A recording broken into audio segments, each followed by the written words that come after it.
Fun. Danny Cunningham, Judd Zulgad in. Minnesota Twins off last night. They're back at it tonight, but more importantly, the trade deadline's quickly approaching. We're like 15 days out from this bad boy, Judd. What do you think they're going to do? I think they're going to make a move, but my question is it going to be the move that we're all expecting and talking about, which is the splash, oh my gosh, they made this move? Yeah. Or is it, oh, they got that guy move? And I can't tell yet. Now, it was interesting in Sunday's Pioneer Press when Charlie Walters had the item about the fact that the Twins their big preference is not to get rentals. Because if we're talking about a guy like Stroman, that's going to cost you a top prospect. Yeah. Like Toronto's not going to say, oh, we'll take a rental type deal for the whole thing now is to trade guys like Stroman. Arizona's got what's the pitcher's name? Robbie Ray. Mm-hmm.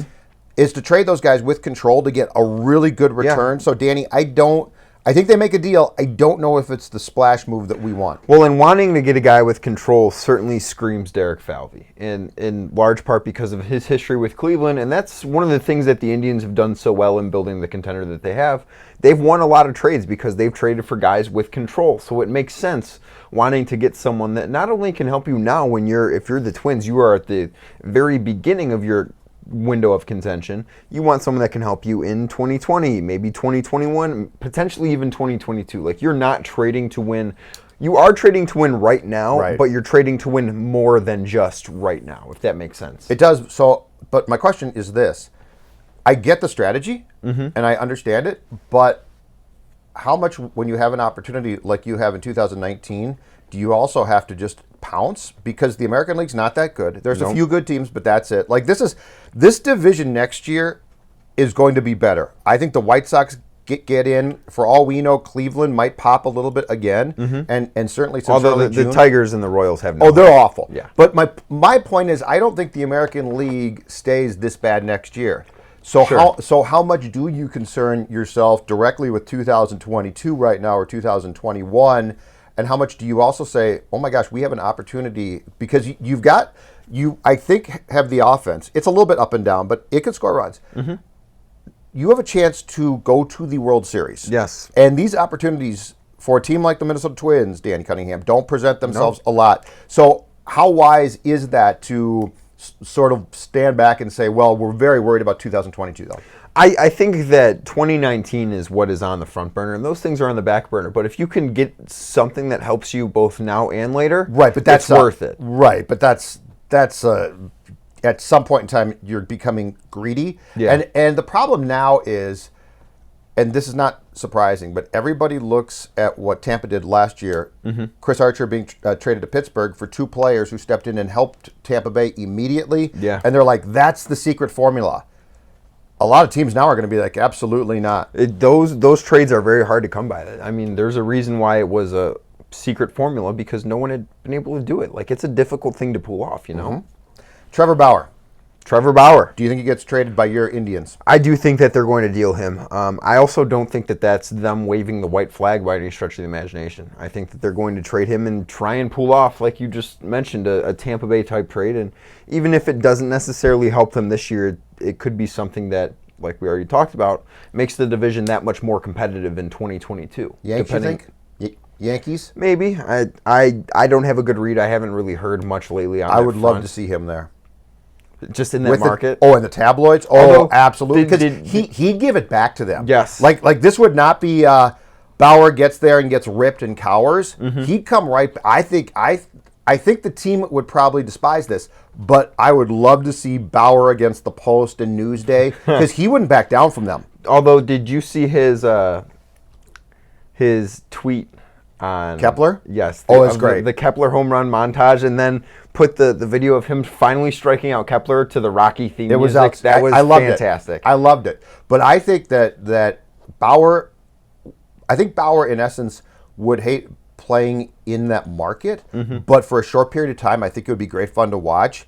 And this guy, you can tell, because he got picked on as a kid in high school, despises bullies. Yeah. So he would shoot right back. So it would be back and forth and back. And I don't think that he would prefer to stay there for long, but the time he was there as a fan would be fun to watch. Well, and he's someone that has another year of control left. He's not. He doesn't come here, right? The asking price by Cleveland to come here would be enormous. I would think that it would be too high, especially with him having another year left. Like, it would be one thing if the Indians were 7 or 8 games worse than they are, and Bauer would be a free agent this winter. I think then a trade would be very possible, but I don't see it necessarily happening, him coming here, because they would have to deal with him next year. And sure, they'll trade him here, but it's going to cost you Alex Kirilloff or Royce Lewis, and I don't think the Twins do that. That's so fair. That's where we're at with Trevor I Bauer. just want to see the Mets for 2 games now. It's going to be glorious. This is a great dumpster fire. Are you going to skip out on Mackey and Judd with Rami today in order to go to Mickey Callaway's availability beforehand? That's a great idea. I think, as a baseball scribe, it's your duty.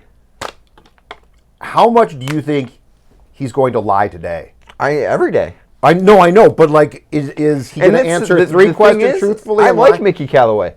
You know what's funny is, and I've talked about this for a long time, and it's absolutely true. There are some people that can go to those markets and handle them. Yeah. And there's some who can't. And Mickey Callaway has no business. I mean, we can go through this list. Pat Shermer, the Giants, that poor guy. He couldn't handle it in Cleveland. And again, a good coach. But I mean, a good offensive coordinator. Yeah. Not a good head coach.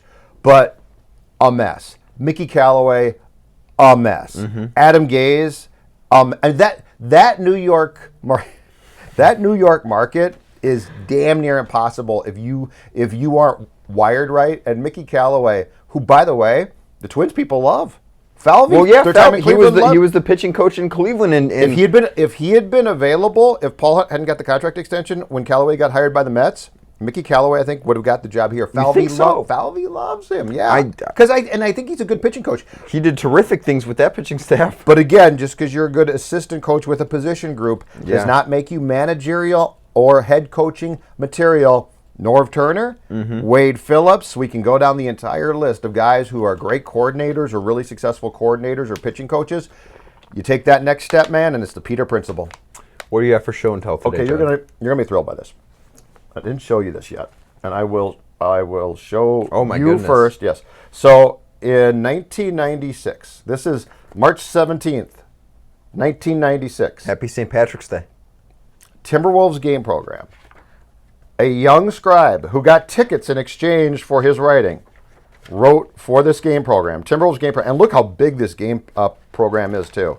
I will go to page 14 here if I can find it. I can't even. Look at that. Look at that, huh? A young Kevin Garnett. Wow. Judd Zulgad. The only thing I recall about this was KG. They were practicing at that time in the Lifetime Center across, not the street, but in the building, Target Center. KG saying, we got to walk and talk. And he was like 19 or something. So, yep. Timberwolves game program. Christian Leitner on the cover of this one. Wow. And then former Wolf Doug West, who my friend once bought a gin and tonic for at a bar across the street. I think it was called the Pacific Club. Now, Doug, I think later on in life went to Alcohol Treatment Center, so I'm not joking about it. But yeah, Doug West, the only Timberwolf I've been involved with buying a drink for, or at least was there present. But yes, my proudest one is KG, a young KG. I bet I could get something for this. Probably. It's worth a lot of money. This game program, by the way. I can't wait to read what a young Zulgad had 95 pages or something. That's a big program. I know. Game programs now are like, what, 10 pages or something? If that. All right, so that's your show and tell. There you go. Knock yourself out. This has been Cluster Fun, and thanks for enjoying us today. Also, be sure to follow on Twitter. There's a new account I saw, Twins Tidbits. Oh, I didn't know that, really? Yeah, I saw it pop up. It's a surly old man. I'm surprised he's doing this. Make sure you follow it, at Twins Tidbits. It's going to be worth the follow, I promise. We'll be back tomorrow. It's going to be Rami with Mets. Me. Judd's going to get to go watch the Mets today. Should be fun. Bye. See ya. Oh, Michael Jordan. Yeah,